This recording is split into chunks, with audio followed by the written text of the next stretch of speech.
नमस्कार, news one India में आपका स्वागत है। आपके साथ में धर्मराज सिंह और शुरुआत करेंगे कोविड की खबरों के साथ। देश में कोरोना की रफ्तार लगातार बढ़ रही है। पिछले 24 घंटों के आंकड़ों पर नजर डालें तो ये आंकड़े चौंकाते भी हैं, डराते भी हैं।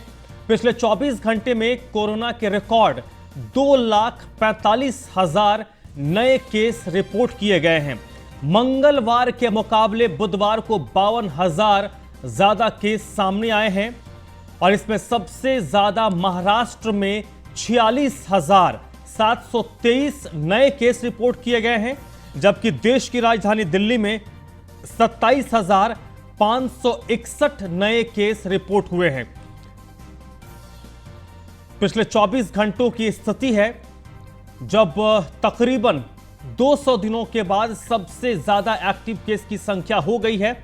मंगलवार के मुकाबले बुधवार को जो आंकड़े आए हैं वो आंकड़े तकरीबन 52,000 ज्यादा हैं, यानी कि मंगलवार के मुकाबले बुधवार को ज्यादा मामले आए हैं। पिछले 24 घंटों के आंकड़ों की बात करें तो 2,45,000 नए रिपोर्ट सामने आए हैं, पॉजिटिव केसेस सामने आए हैं। और इसमें अगर हम अलग अलग जगहों के हिसाब से देखें तो महाराष्ट्र में सबसे ज्यादा 46,723 केस रिपोर्ट हुए हैं। वहीं दिल्ली में 27,561 नए केस सामने आए हैं। ये कोरोना की रफ्तार है जो लगातार तेज होती जा रही है।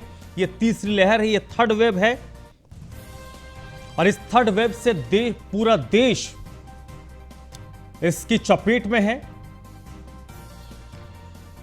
इस स्पीड को रोकने के लिए राज्य सरकारों की तरफ से अलग अलग एहतियात बरती जा रही है। देखिए किस तरीके से केसेस बढ़े हैं। 6 जनवरी को 1,17,000 केस थे।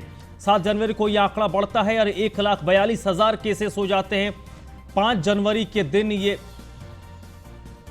1,59,000 केसेस थे। 9 जनवरी को ये 1,79,000 केस हो जाते हैं और 12 जनवरी के दिन 2,45,000 नए केस रिपोर्ट होते हैं। ये पिछले एक सप्ताह में किस तरीके से कोविड के केसेस बढ़े हैं वो आपको हम एक आंकड़ों के जरिए बता रहे हैं। ये 5 तारीख के बाद 9 तारीख को आंकड़ा 1,79,000 तक पहुंचता है। 12 जनवरी के दिन यह आंकड़ा तकरीबन 2.5 लाख 2,45,000 नए केस रिपोर्ट होते हैं। पिछले 24 घंटों की बात करें तो 2,45,000 नए कोविड के केस रिपोर्ट हुए हैं और इस वक्त देश में एक्टिव केसेस की संख्या 11 लाख हो गई है। इस वक्त पूरे देश में एक्टिव केस 11 लाख के करीब है।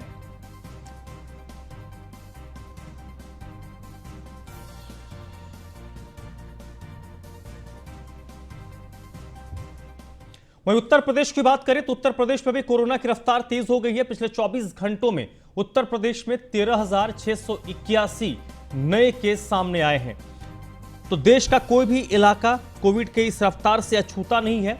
उत्तर प्रदेश में भी पिछले 24 घंटों में 13,681 नए केस रिपोर्ट हुए हैं और इस दौरान पिछले 24 घंटों में 3 लोगों की मृत्यु भी हुई है और पिछले 24 घंटों में रिकवर होने वाले लोगों की संख्या 700 के करीब रही है। 700 लोग ठीक हुए हैं, रिकवर हुए हैं। इस वक्त उत्तर प्रदेश में एक्टिव केस 57,355 है।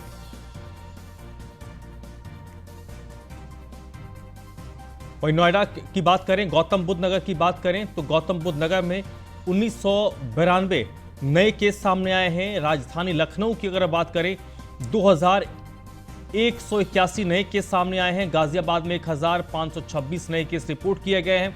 मेरठ में 1,250 नए संक्रमण के मामले सामने आए हैं।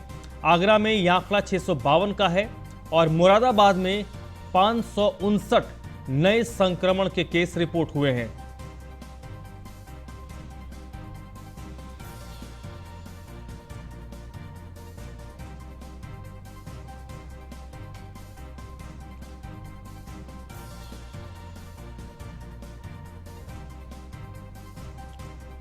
उत्तर प्रदेश के ये आंकड़े आपको दिखा रहे हैं। उत्तर प्रदेश में भी कोविड की रफ्तार बढ़ी है। पिछले 24 घंटों में 13,000 से ज्यादा संक्रमण के मामले सामने आए। इस वक्त 57,000 से ज्यादा एक्टिव केस की संख्या है। अब तक अगर हम बात करें पिछले 2-2.5 सालों की, तो 22,000 से ज़्यादा लोगों ने कोरोना संक्रमण के कारण उत्तर प्रदेश में अपनी जान गंवाई है। अलग अलग शहरों का हाल देखिए। लखनऊ में 2181 नए केस सामने आए हैं। गाजियाबाद में 1526 नए संक्रमण के मामले सामने आए हैं। मेरठ में 1250 नए केस रिपोर्ट हुए हैं। आगरा में 652 नए केस सामने आए हैं। मुरादाबाद में 559 नए केस रिपोर्ट हुए हैं। नीलेश चौहान इस वक्त मेरे साथ लखनऊ से जुड़ रहे हैं, इसी पर ज्यादा जानकारी के साथ। नीलेश, दूसरे वेब में देखा था हमने उत्तर प्रदेश में लखनऊ की स्थिति सबसे खराब थी। इस बार भी लखनऊ में जो संक्रमण के मामले हैं वो लगातार बढ़ रहे हैं। संक्रमण को कंट्रोल करने के लिए ये आंकड़े ज्यादा ना बढ़ें, इसको कंट्रोल करने के लिए प्रशासन की तरफ से क्या पहल हो रही है? देखिए धर्मराज, बिल्कुल अगर हम उत्तर प्रदेश की राजधानी लखनऊ की बात करें तो राजधानी संक्रमण के मामले में इस बार फिर सबसे आगे चल रहा है। बीते 24 घंटे की अगर बात की जाए तो 2000 के पार कोरोना संक्रमित मरीज पाए गए हैं। वहीं ओमिक्रॉन से संक्रमित अगर मरीजों की बात की जाए तो 105 के करीब इनकी संख्या है कि 24 घंटे के अंदर 105 मरीज जो हैं ओमिक्रॉन से संक्रमित पाए गए हैं। प्रशासन की तरफ की अगर हम बात करें तो प्रशासन की ओर से हर वो संभव कदम उठाया जा रहा है कि कैसे भी करके उत्तर प्रदेश की राजधानी में कोरोना के संक्रमण का जो ग्राफ है उस पर लगाम लगाई जा सके, लेकिन लोग हैं कि वो मानने को तैयार नहीं है। आज भी राजधानी में अगर हम बात करें तो जो साप्ताहिक बाजारें हैं वहाँ पर भारी भीड़ देखने को मिलती है। कोविड गाइडलाइन का पूरी तरीके से उल्लंघन होता है, चाहे वो शॉपिंग मॉल्स हो या फिर साप्ताहिक बाजार हो, स्कूल कॉलेज के आसपास का इलाका हो, हर जगह सोशल डिस्टेंसिंग की जमकर धज्जियां उड़ाई जा रही। वहीं हमने कोरोना की दूसरी लहर में देखा था कि कोविड गाइडलाइन का पालन कराने के लिए जो ऑटो, ई रिक्शा, उसके अलावा जो टैक्सी थी, बसें थी, वहां पर भी सवारियों की संख्या को आधा कर दिया गया था। लेकिन इस बार वो ऐसा कुछ नजर नहीं आता। हालांकि एहतियात के तौर पर रात 10 बजे से सुबह 6 बजे तक नाइट कर्फ्यू लगाया गया है, लेकिन उस नाइट कर्फ्यू का उतना ज़्यादा असर राजधानी में नहीं दिखाई देता है, क्योंकि जिस तरीके से कोरोना के संक्रमित मरीजों का ग्राफ लगातार बढ़ रहा है, खासतौर पर चुनाव नज़दीक है, ऐसे में अगर ये ग्राफ ऐसे ही बढ़ता रहा तो कहीं ना कहीं ये कहा जा सकता है कि पोलिंग बूथ पर भी संक्रमित मरीज पहुंचेंगे और वो दूसरे को संक्रमण बांटेंगे। तो ऐसे में जरूरत है कि सख्त कदम उठाने की, लोगों को सख्ती से उनके कोरोना गाइडलाइन का पालन कराने की।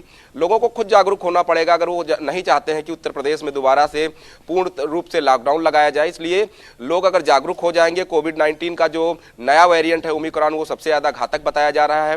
विशेषज्ञ बोलते हैं कि डेल्टा वेरिएंट से भी ये घातक है। तो ऐसे में लोगों को खुद अपनी जान की परवाह करनी पड़ेगी कि भीड़ भाड़ वाले इलाकों में ना जाए। सरकार अपनी तरफ से तमाम ऐलान कर चुकी, तमाम अपील कर चुकी है। जिला प्रशासन लगातार जो जागरूकता वाहन है वो चलवा रहे हैं। नगर निगम की तरफ से सैनिटाइजर की व्यवस्था हो रही है, लेकिन उसके बावजूद भी अगर इस तरीके की लापरवाही राजधानी में है तो कहीं ना कहीं इसमें जिला प्रशासन और नगर निगम की हिला हवाली नहीं है, इसमें आम जनता की हिला हवाली है कि लगातार कोरोना संक्रमित मरीज जो हैं वो बढ़ते जा रहे हैं, उनकी संख्या में इजाफा हो रहा है। दूसरे जनपदों की अपेक्षा राजधानी में लगातार जो संख्या है वो बढ़ रही है। खासतौर पर सबसे डराने वाली जो संख्या है वो ओमिक्रॉन की। अभी तक ओमिक्रॉन के 8 से 10 मामले थे, लेकिन अब 24 घंटे के अंदर जब 105 मामले नए मिले हैं तो ऐसे में ये संख्या बढ़कर 120 के करीब पहुंच गई है। तो ऐसे में ये आंकड़े भी चौंकाने वाले हैं और डराने वाले हैं। अगर अभी भी लोग नहीं सचेत होंगे और अपने परिवार की चिंता नहीं करेंगे तो कहीं ना कहीं आने वाले समय में और भी बड़ा कोरोना बम फूट सकता है। क्योंकि जिस तरीके से हम देख रहे हैं कि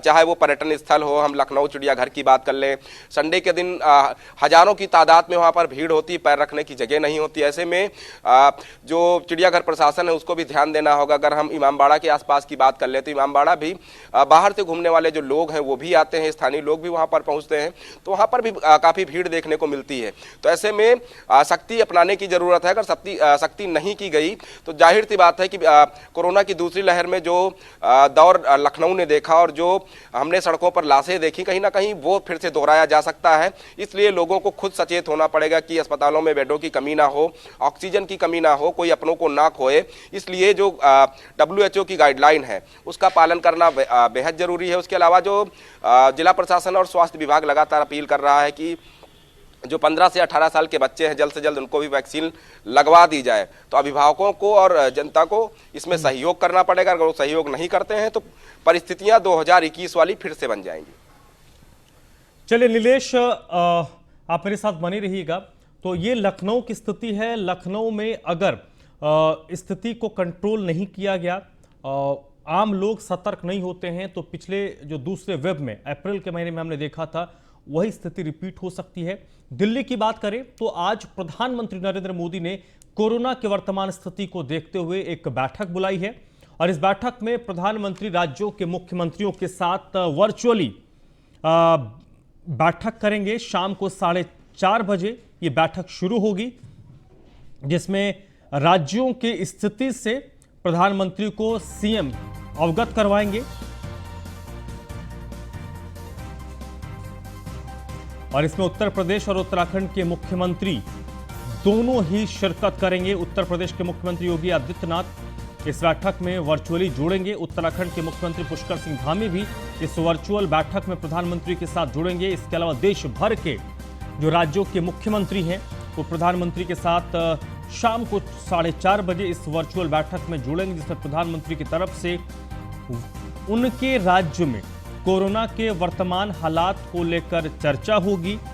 राज्यों की तरफ से क्या कुछ कदम उठाए जा रहे हैं, इसके बारे में प्रधानमंत्री अपडेट लेंगे।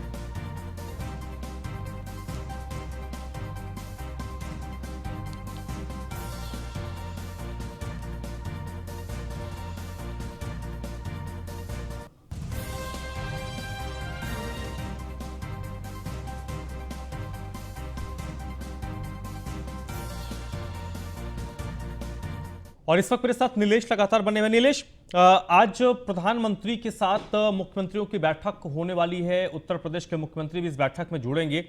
कंसर्न तो सबसे ज्यादा प्रधानमंत्री को उत्तर प्रदेश को लेकर इसलिए भी होगा क्योंकि उत्तर प्रदेश में चुनाव हैं और उत्तर प्रदेश में चुनाव के साथ साथ पिछले वेब में हमने देखा था कि उत्तर प्रदेश ने बेहतर तरीके से कोविड को मैनेज किया था, कंट्रोल किया था। तो प्रधानमंत्री की तरफ से यूपी सरकार और मुख्यमंत्री योगी आदित्यनाथ से इस बात का अपडेट लिया जाएगा कि वर्तमान कंडीशंस क्या हैं। देखिए, बिल्कुल प्रधानमंत्री आज वर्चुअल बैठक के माध्यम से प्रधानमंत्री मुख्यमंत्रियों से बातचीत करेंगे। कहीं ना कहीं ये देखा जाएगा कि कोविड प्रबंधन को लेकर कौन सा प्रदेश कितना ज़्यादा तैयार है। खासतौर पर अगर हम उत्तर प्रदेश की बात करें तो उत्तर प्रदेश की इतनी ज़्यादा जनसंख्या होने के बावजूद कोरोना की जब दूसरी लहर उत्तर प्रदेश में चल रही थी और अस्पतालों और बेडों की कमी हो गई थी, उस दौरान उत्तर प्रदेश सरकार ने जो तीव्र गति से काम कराया और अस्थायी अस्पतालों की व्यवस्था कराई, अस्थायी बेडों की व्यवस्था कराई, ऑक्सीजन की व्यवस्था कराई, वो कहीं ना कहीं कोविड प्रबंधन को लेकर WHO ने भी उत्तर प्रदेश सरकार की सराहना की थी, जिसको लेकर अगर आज प्रधानमंत्री मुख्यमंत्रियों से बातचीत करते हैं कि उनके प्रदेश में क्या कुछ व्यवस्थाएं हैं। खासतौर पर अगर हम उत्तर प्रदेश और उत्तराखंड की बात कर लें तो उत्तर प्रदेश और उत्तराखंड में आगामी कुछ दिनों के अंदर विधानसभा चुनाव होने हैं। तो ऐसे में ये चिंताएं और भी बढ़ जाती हैं क्योंकि लाखों की संख्या में जो कर्मचारी हैं वो चुनाव ड्यूटी में लगाए जाएंगे, एक साथ वो बल्क में ड्यूटी पर भेजे जाएंगे। तो कहीं ना कहीं ये कहा जा सकता है कि कोरोना फैलने का खतरा है। इस लिहाज से उत्तर प्रदेश के अंदर अगर हम कर्मचारियों की बात करें तो कर्मचारियों को बूस्टर डोज लगनी शुरू हो गई है। लेकिन इसमें एक पहलू ये भी है कि इस वक्त आप अपने मेडिकल फैसिलिटी को किस तरीके से स्ट्रेंथन कर रहे हैं, क्योंकि अभी भी जो जानकार हैं वो ये बता रहे हैं कि कोविड का पिक उत्तर प्रदेश में आना बाकी है, ये अभी पिक नहीं है। देखिए, बिल्कुल विशेषज्ञों का जिस तरीके से एक के बाद एक जो भविष्यवाणी कोरोना शुरू होने से लेकर अभी तक की गई है वो काफ़ी हद तक सही हुई हैं। तीसरी लहर को लेकर जो विशेषज्ञ कह रहे हैं कि उत्तर प्रदेश में तीसरी लहर आ सकती है, उसी लहर की हम बात कर रहे हैं कि अगर उत्तर प्रदेश में तीसरी लहर आती है तो लोगों को पहले से सचेत रहना पड़ेगा। सरकार की तरफ से अपनी व्यवस्थाएं की गई हैं, अस्पतालों में बेडों को रिजर्व किया गया है, ऑक्सीजन की पर्याप्त मात्रा में व्यवस्थाएं की गई हैं, नए ऑक्सीजन प्लांट लगाए गए हैं, नए अस्पताल बनाए गए हैं, यहाँ तक कि CSC केंद्रों में भी बेडों की संख्या बढ़ाई गई है। तो कहीं ना कहीं सरकार ने अपनी तरफ से हर संभव प्रयास किया है कि उत्तर प्रदेश में जब कोरोना की तीसरी लहर आए तो उससे पहले ही हम अपनी पूरी तैयारी कर चुके हों। लेकिन जरूरत है कि जनता कितना ज़्यादा जागरूक होती है, क्योंकि चुनाव का समय नज़दीक है। ऐसे में कर्मचारियों को तो बूस्टर डोज दी जा रही है और जो जरूरतमंद और दूसरे लोग हैं उनको भी बूस्टर डोज दी जा रही है। पुलिसकर्मियों की बात की जाए तो पुलिस कर्मियों ने कोरोना काल में फ्रंटलाइन वॉरियर के रूप में काम किया था और उनको भी कल से बूस्टर डोज उत्तर प्रदेश के अंदर लगनी शुरू हो गई है। तो कर्मचारी तो पूरी तरीके से तैयार है। ऐसे में वोटरों को भी तैयार रहने की जरूरत है कि वो जब भी उनके इलाके में चुनाव हो तो अपने घरों से निकले और मतदान में हिस्सा लेते समय कोरोना की जो एडवाइजरी है उसका पालन करना विशेष जरूरी है। ये चुनाव आयोग भी कहता है और हाईकोर्ट भी यही कहता है। उसके अलावा वर्तमान परिस्थितियां भी यही कहती हैं कि अगर आप सुरक्षित रहेंगे तो आपका परिवार सुरक्षित रहेगा। तो जरूरत है अपने परिवार को सुरक्षित रखने की। अगर आप अपना परिवार सुरक्षित रख लेते हैं तो जाहिर सी बात है उत्तर प्रदेश में कोरोना संक्रमण को फैलने से रोका जा सकता है। चलिए नीलेश, आप मेरे साथ बने रहिएगा। कोविड के बाद अब बात करते हैं बीजेपी की, जिनकी लगातार दिल्ली में बैठकें चल रही हैं। आज बीजेपी केंद्रीय चुनाव समिति की बैठक दिल्ली में होने जा रही है। बीजेपी केंद्रीय चुनाव समिति की बैठक में उत्तर प्रदेश के आगामी विधानसभा चुनाव के बारे में कहा जा रहा है कि 175 प्रत्याशी हैं, उनके नाम पर आज चुनाव समिति अपनी मुहर लगा सकती है। 2 दिन लगातार बीजेपी दफ्तर में बीजेपी कोर ग्रुप की बैठक हुई है। विधायकों के टिकट और चुनावी रणनीति को लेकर चर्चा हुई है। पहले यह माना जा रहा है कि जहां पर पहले 2-3 फेज के चुनाव हैं, उन विधानसभा सीटों के प्रत्याशियों के नामों को लेकर मंथन हुआ है और 1-2 दिन में, यानी कि कल मकर संक्रांति है और मकर संक्रांति के बाद कभी भी भारतीय जनता पार्टी की तरफ से प्रत्याशियों की पहली सूची जारी कर दी जाएगी। हालांकि इसमें सबसे इंपॉर्टेंट यह है कि पिछले 2 दिनों में भारतीय जनता पार्टी के कई विधायकों ने पार्टी से इस्तीफा दिया है, दामन छोड़ा है। इन तमाम परिस्थितियों के बीच में बीजेपी कोर ग्रुप की बैठक दिल्ली के बीजेपी दफ्तर में हुई है।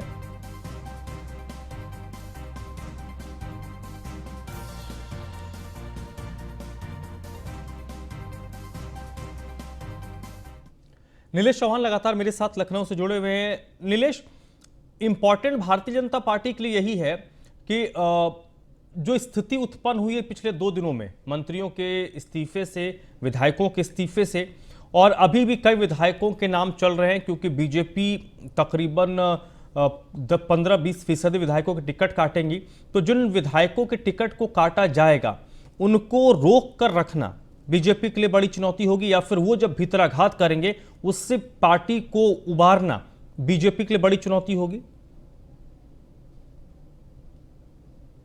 भारतीय जनता पार्टी के सामने इस समय बड़ी चुनौती है कि 21 जनवरी से जो प्रथम चरण का मतदान की प्रक्रिया शुरू हो जाएगी, क्योंकि 21 जनवरी से नामांकन उम्मीदवार करेंगे। उससे पहले एक उम्मीदवारों की लिस्ट को चयन करके उनको उम्मीदवारों की घोषणा करनी है। इसी दौरान देखा गया कि सबसे पहले उत्तर प्रदेश सरकार में कैबिनेट मंत्री रहे स्वामी प्रसाद मौर्य के साथ 4 विधायकों ने इस्तीफा दिया।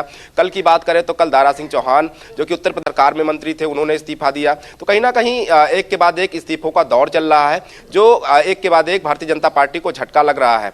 स्वामी प्रसाद मौर्य की बात की जाए या फिर चौहान की बात की जाए, लगातार उत्तर प्रदेश में सक्रिय रहे और इनका अपना एक अलग वोट बैंक है। तो कहीं ना कहीं इनके द्वारा जो पार्टी छोड़ने के बाद भारतीय जनता पार्टी का जो नुकसान हो रहा है, कहीं ना कहीं उसको डैमेज कंट्रोल करने का प्रयास जरूर भारतीय जनता पार्टी की तरफ से किया जा रहा है। अब देखना होगा कि भारतीय जनता पार्टी के चाणक्य कहे जाने वाले केंद्रीय गृह मंत्री अमित शाह की तरफ से क्या कुछ निर्णय लिए जाते हैं।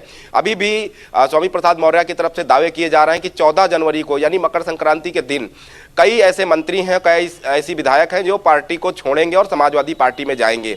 तो ये भी एक बड़ी चुनौती रहेगी भारतीय जनता पार्टी के सामने कि कैसे उनके जो बागी विधायक हैं या जो नाराज विधायक हैं उनको पार्टी के साथ जोड़े रखा जाए।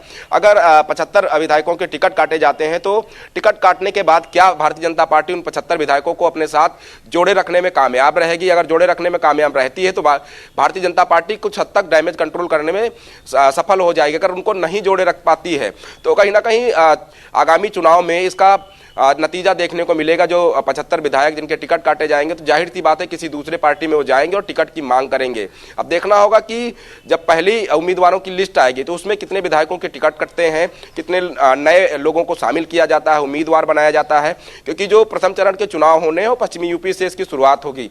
पश्चिमी यूपी की बात की जाए तो जिस तरीके से किसान आंदोलन में वहां के किसानों ने और लोगों ने भारी संख्या में हिस्सा लिया और लगातार बॉर्डर पे डटे रहे, तो ऐसे में वहां पर आरएलडी की अगर बात कर ले तो आरएलडी के नेता जयंत चौधरी भी लगातार इन लोगों के संपर्क में रहे हैं। तो कहीं ना कहीं भारतीय जनता पार्टी के सामने एक बड़ी चुनौती है कि जो प्रथम चरण का मतदान है वो पश्चिमी यूपी से शुरू हो रहा है और पश्चिमी यूपी के लोग काफी हद तक नाराज वहां पर दिखे थे। अब देखना होगा कि वो नाराजगी अब खत्म हो गई है कि नहीं। किसानों के जो 3 कानून थे वो वापस ले लिए गए हैं। उसके बाद किसान भारतीय जनता पार्टी के पक्ष में वोट करते हैं कि नहीं करते हैं। ये तमाम बड़े मसले हैं, ये तमाम बड़ी चुनौतियां हैं बीजेपी के सामने कि कैसे इन चुनौतियों को देखते हुए और चुनाव को नजदीक देखते हुए अपने उम्मीदवारों का चयन करें और एक बार फिर से सत्ता में वापसी करने का जो उनका मंत्र है उसको लागू करें। अब देखना होगा कि बागी विधायकों को कैसे रोका जाता है, वहीं जो नाराज विधायक है उनके लिए क्या कुछ रणनीति बनाई जाती है, जो जिन मंत्रियों ने पार्टी को छोड़ दिया उनके जगह पर किसको लाया जाता है, ये तमाम बड़े सवाल हैं। और भारतीय जनता पार्टी की तरफ से भी तमाम बड़े दावे किए जा रहे हैं कि मकर संक्रांति के दिन 12 से ज्यादा जो समाजवादी पार्टी के विधायक हैं वो भारतीय जनता पार्टी की सदस्यता लेंगे। अगर ऐसा होता है तो जाहिर सी बात है कि भारतीय जनता पार्टी भी समाजवादी खेमे में सेंध लगाने में सक्षम होगी। तो ये कहा जा सकता है कि दोनों तरफ से बराबर का इस समय जो राजनीतिक माहौल दिखाई दे रहा है वो काफी गर्मागर्म है। उसके अलावा अगर हम समाजवादी पार्टी की बात करें तो मुलायम सिंह यादव पिछले 3-4 दिनों से लगातार एक्टिव है। उनके एक्टिव होने से ये पता चलता है कि समाजवादी खेमे को वो एक साथ जोड़ने का काम कर रहे हैं। जिस तरीके से अखिलेश यादव शिवपाल यादव की मुलाकात हो रही, रामगोपाल यादव की मुलाकात हो रही, अखिलेश के बेटे शिवपाल के बेटे अखिलेश से मुलाकात कर रहे हैं, तो इस तरीके का दौर देखने को मिल रहा है उत्तर प्रदेश की सियासत में। अब देखना होगा कि जब 10 मार्च को उत्तर प्रदेश का निर्णय आएगा तो वो किसके पक्ष में होता है। फिलहाल सभी पार्टियों ने कमर कस रखी है। बहुत बहुत शुक्रिया आपका इस पूरी बातचीत के लिए। बढ़ते आगे, लखनऊ में स्वामी प्रसाद मौर्य के खिलाफ गिरफ्तारी का वारंट जारी हुआ। 7 साल पुराना ये मामला है जिसमें स्वामी प्रसाद मौर्य के खिलाफ गिरफ्तारी वारंट जारी हुआ है। कोर्ट ने स्वामी प्रसाद मौर्य को 24 जनवरी को पेश होने का आदेश दिया। स्वामी प्रसाद मौर्य पर धार्मिक भावनाओं को भड़काने का आरोप है। स्वामी प्रसाद मौर्य ने उत्तर प्रदेश सरकार में कैबिनेट मंत्री के पद से इस्तीफा दिया है और इसके तत्काल बाद उनके खिलाफ ये वारंट जारी हुआ। हापुड़ में आगामी चुनाव को लेकर प्रशासन एक्शन में है। प्रशासन के आला अधिकारी और बीएसएफ के जवान मिलकर सड़क पर उतरकर जायजा ले रहे हैं। शहर में पैदल गश्त किया गया। नगर कोतवाली क्षेत्र में पैदल गश्त कर शांति बनाए रखने की अपील की गई। हापुड़ डीएम और एसपी सहित पुलिस बल इस दौरान मौजूद था। देखिए, चुनाव के दृष्टिगत एक कंपनी बीएसएफ की हमें मिली है जो एरिया डोमिनेशन के लिए मिली है और आज इस कंपनी के साथ पूरी पुलिस फोर्स ने ये फ्लैग मार्च किया है जिसमें कि हमने हापुड़ कॉन्स्टिट्यूंसी का जो नगर एरिया है उसमें हम कर रहे हैं और जो इसमें वल्नरेबल एरियाज़ होते हैं, हैमलेट्स होती हैं जो आइडेंटिफाई की गई है उसमें भी ये फ्लैग मार्च किया जाता है। और ऐसे ही जो अन्य कॉन्स्टिट्यूंसी हैं जैसे कि धोलाना और गढ़ उनमें भी ये लगातार किया जाएगा। एक वीक का शेड्यूल जो है वो जारी कर दिया गया है और लगातार ये एरिया डोमिनेशन एक्सरसाइजेस। हापुड़ में चेकिंग के दौरान पुलिस को बड़ी कामयाबी हाथ लगी है। एक स्कॉर्पियो से पुलिस ने 34 लाख से ज्यादा का कैश बरामद किया है। बताया जा रहा है कि ग्रेटर नोएडा से स्कॉर्पियो बिजनौर जा रही थी, उसी दौरान इसको चेकिंग के लिए रोका गया है और चेकिंग के दौरान इस गाड़ी से 34 लाख रुपए से ज्यादा का कैश बरामद हुआ है।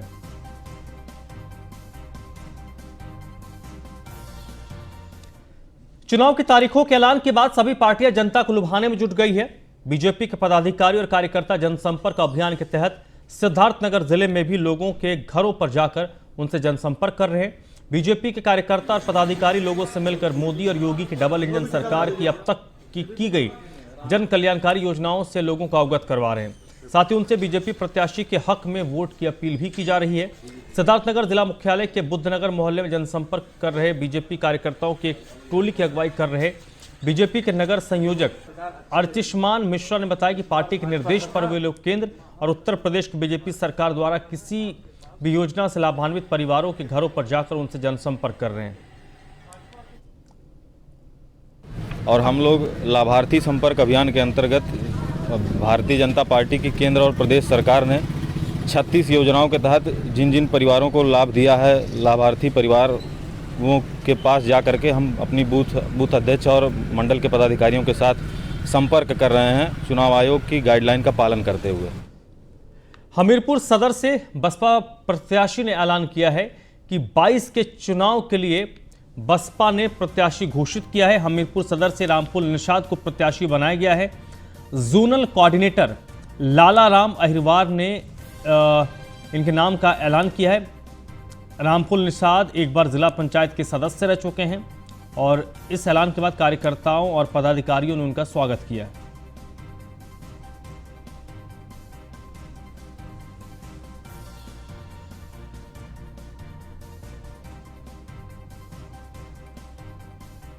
बहराइच में तेज रफ्तार का कहर दिखा, जहां पर एक अनियंत्रित कार पेड़ से टकरा गई और इस हादसे में 2 महिलाओं की मौके पर ही मौत हो गई। इस हादसे की वजह बताया जा रहा है कि गाड़ी का स्टीयरिंग फेल हो गया, जिसके कारण ये गाड़ी पेड़ से टकरा गई। बहराइच के साबुना गांव में वैवाहिक कार्यक्रम से महिलाएं लौट रही थी, जहां पर गाड़ी का स्टीयरिंग फेल होता है और गाड़ी अनियंत्रित होकर एक पेड़ से टकरा जाती है।